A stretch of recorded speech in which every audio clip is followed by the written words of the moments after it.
never hear me complain about Cloud. Diddy and Bayo, yes. Oh yeah, feel free to complain about those characters all day, because that's how we delude ourselves into thinking that we're actually going to get a patch to nerf them. Yes. Sadly, the days of complaining are no longer effective. Shoutouts to Sakurai with that big troll on that last patch. What's good? Oh my God. Just the timing of it, too, made it perfect. It's like, day after Evo, Bayonetta finally wins something big. Oh, we got a patch dropping. Guess what? Only amiibo functionality and getting rid of your mods. I'm still surprised people thought it was coming. I didn't think anything Oh, was no, coming. at this point, it's not happening. I mean, we've been praying to Soccer Guy for some nerfs for a while now.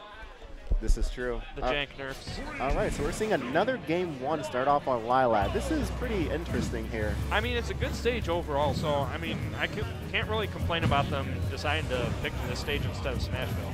Now, both characters are really going to like this stage, though. Well, you know, Cloud obviously has to be a bit more cognizant of his recovery because of the tilting ledges, but at the end of the day, both of these characters just want to up air you, like a lot, and this stage definitely helps with that. Yeah, and I mean, even on the platforms, you can just get caught by those up tilts, which once you get caught by that, up airs. Yes. Like this right here. So Deciding to go after that Luma, and finally we hear the cry of distress coming out from Luma, signifying that it's done with this life. It's gone. He made very quick work with that Luma. He didn't even have to knock him off the stage. He just juggled him. Yep. Nice down tilt there, catching Eternal Blue. Tries to get to the stage, but reaching a little bit there. Yeah, definitely not the direction he needed for that. Wow, actually catching him with the Luma there to pull him into the second hit of that up air. That was really good timing, because if he did that a little bit too early, then that would have put him in a really bad situation. Yeah. But right now, using these jabs to keep him at the ledge and in shield to get that grab. Is he going to make it? Oh, Eternal Blue put himself in a bad situation, but Luma saving the day. Yeah, using that Luma shot to put him out there to try and get to that edge a little bit quicker, but that forward tilt going to send Eternal Blue flying. Yes, wasn't ready for that.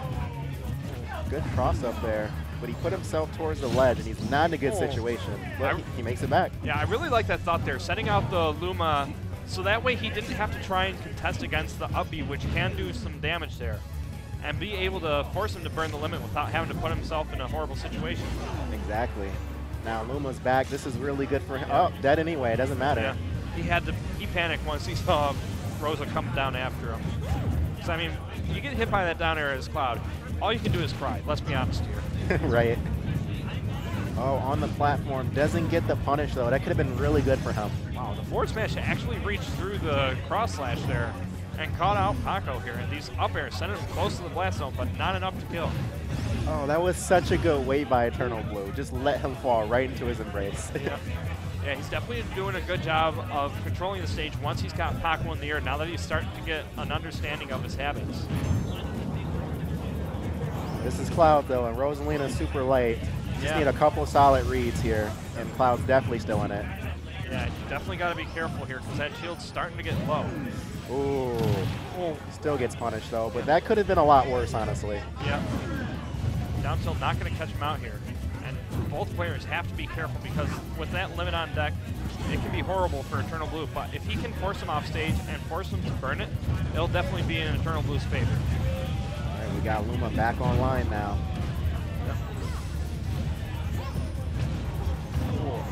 Wow, Luma sending him flying, not respecting the fact that Luma can't hit you out of those grabs.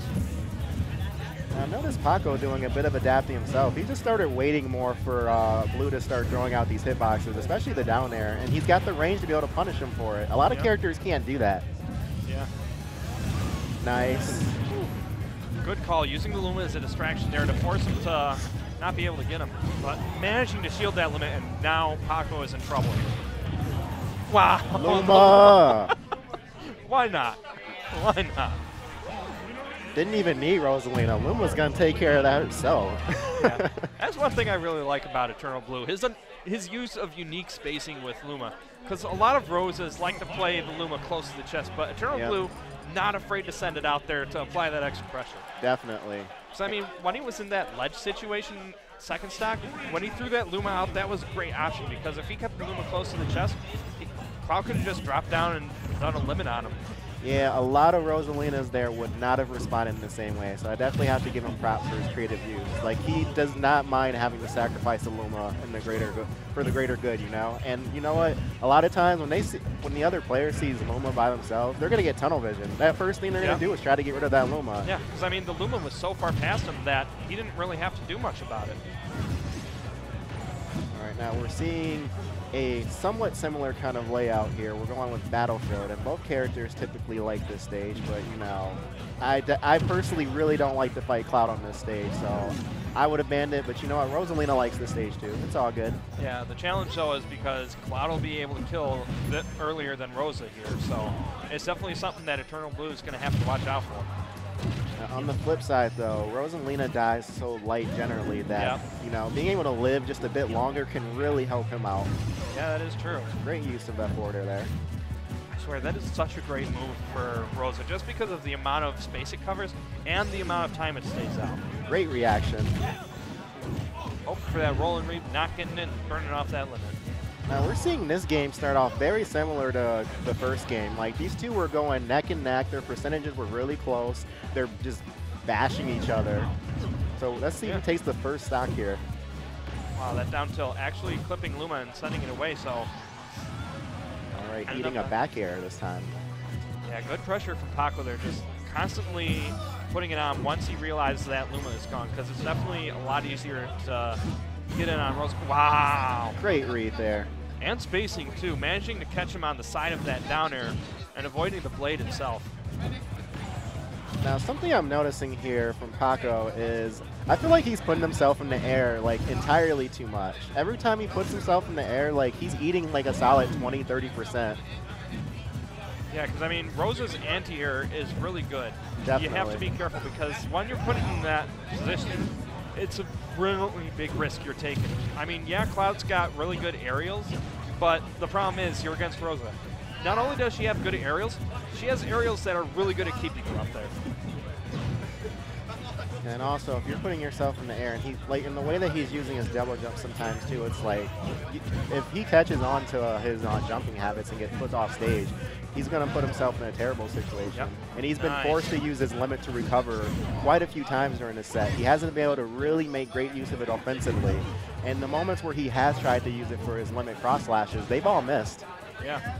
I mean, like you said, once he forced him off stage there, he read that double jump habit and was able to force him back off stage to burn that limit. So Eternal Blue might be starting to catch on here.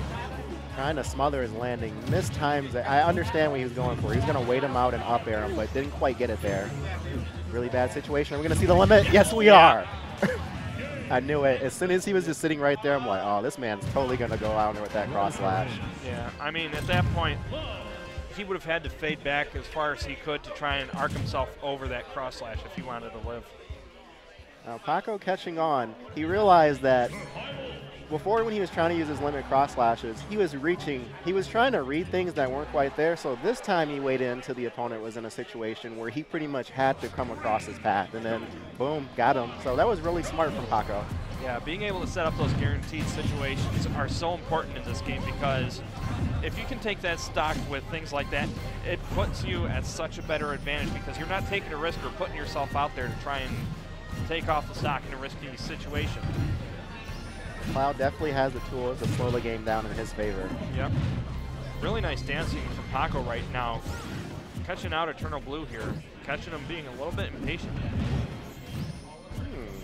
Noticing he's not, you know, tunnel visioning after Luma like he was in the first two games. Yeah, definitely starting to slow the pace down and recognize when to go for Luma and when he doesn't need to. Ooh. Nice down there. Good reaction there. Yeah, this is definitely a risky pick for Eternal Blue, I feel, because, yeah, you have good up air strings, but so does Cloud. Oh, and he killed himself. Went too low.